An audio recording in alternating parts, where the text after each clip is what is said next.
दोस्तों आज के हमारे इस वीडियो में अच्छे से जानेंगे कि सीएसआर लेने के लिए क्या रूल्स रेगुलेशन होते हैं और साथ ही किस किस फील्ड में किस किस उद्देश्य के माध्यम से आप सीएसआर फंड ले सकते हो और सीएसआर किन किन को मिलता है आप अच्छे से इस वीडियो में समझेंगे। नमस्कार दोस्तों, मैं नीरज तिवारी आप सभी से अनुरोध करता हूं कि अब तक हमारे ऑर्गेनाइजेशन के इस चैनल को सब्सक्राइब नहीं किए हैं कृपया सब्सक्राइब कर दीजिए, साथ ही साथ बेल आइकन को प्रेस करके ऑन कर लीजिए ताकि इस तरह का इन्फॉर्मेशन जो है आपको नोटिफिकेशन के माध्यम से मिलता रहे, आप उसका बाद में लाभ उठाते रहो। तो दोस्तों एक बार फिर से शॉर्ट में शेयर करना चाहूंगा कि सीएसआर होती क्या है। Corporate social responsibility. कॉर्पोरेट क्या होती है थोड़ा समझ लीजिए। कॉर्पोरेट मीन्स जितने भी इंडस्ट्रीज है चाहे वो किसी भी सेक्टर का हो, जो सभी सेक्टर हैं ये कॉर्पोरेट में ही आते हैं। उसके बिजनेस करने से बहुत सारे इम्पैक्ट जो है क्लाइमेट में और साथ ही साथ ह्यूमन पे पड़ता है। जिस तरह का इम्पैक्ट इस इन्वायरमेंट में छोड़ रहा है, इस पर्यावरण में छोड़ रहा है, उस इम्पैक्ट को कम करने के लिए, रिड्यूस करने के लिए गवर्नमेंट का ये रूल है कि आप जो काम कर रहे हो काम करो, अपना अर्निंग करो, बिजनेस करो, परंतु उस बिजनेस के माध्यम से जो आपकी अर्निंग हो उसमें से 2% सोशल एक्टिविटी को लेकर आपको देना होगा, या खुद से 2% समाज कल्याण में खर्च करो, या पर्यावरण संरक्षण में खर्च करो, या जो भी है आप सामाजिक कार्यक्रम में खर्च करो, आपको करना ही होगा। ये गवर्नमेंट का रूल है। उस रूल के आधार पर कॉर्पोरेट सोशल रिस्पॉन्सिबिलिटी बनाई गई है।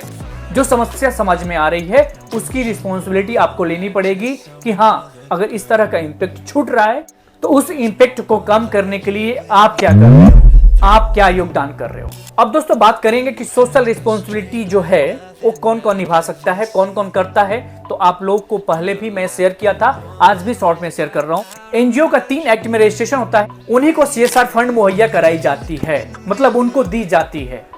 ठीक है, आप समझ गए किनको मिलती है, तो एनजीओस को। अब जो ये सीएसआर फंड है ये एनजीओस लेती है। अब एनजीओस में भी बहुत सारे वर्क होते हैं, इनके उद्देश्य होते हैं, उनके आधार पर ही सीएसआर फंड इनको मिलती है। हर कंपनी अलग अलग सेक्टर में काम करती है, वैसे ही एनजीओ भी अलग अलग प्लेटफॉर्म पे अलग अलग उद्देश्य से काम करती है, इनका भी अलग अलग दायरा होता है।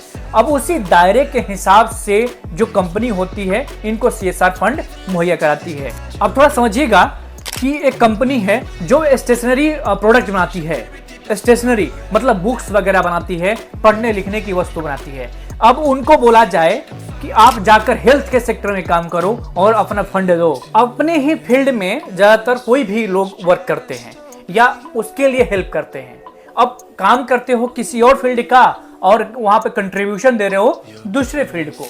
अब बात रह गई कि जो एनजीओस है उनको क्या दायरा पूरा करना पड़ता है इस फंड को लेने के लिए। जो सीएसआर फंड प्रोवाइड करा रही है जो कंपनी, वो क्या चीज सर्च करती है, तो देखती है कि किस एनजीओ को दें, उस एनजीओ का उद्देश्य क्या है, उस एनजीओ का क्या क्या रजिस्ट्रेशन कंप्लीट है, क्या सर्टिफिकेशन उसके पास है और क्या उसका कैटेगरीज है।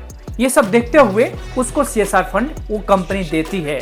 कंपनी 2% अपना कंट्रीब्यूशन देती है। अब इसी में जो दूसरा पॉइंट है, कॉर्पोरेट, जो कॉर्पोरेट है उसकी संगति सीएसआर के साथ किस शर्त के साथ वर्क कर रही है, ये सबसे इंपॉर्टेंट। अगर ये चीज ध्यान नहीं देती है जो कॉर्पोरेट, उनको आगे चल के परेशानी होने लगती है। तो ये जो सीएसआर का जो रूल्स रेगुलेशन है इसको समझकर ही कोई भी कॉर्पोरेट किसी एनजीओ को फंड देती है।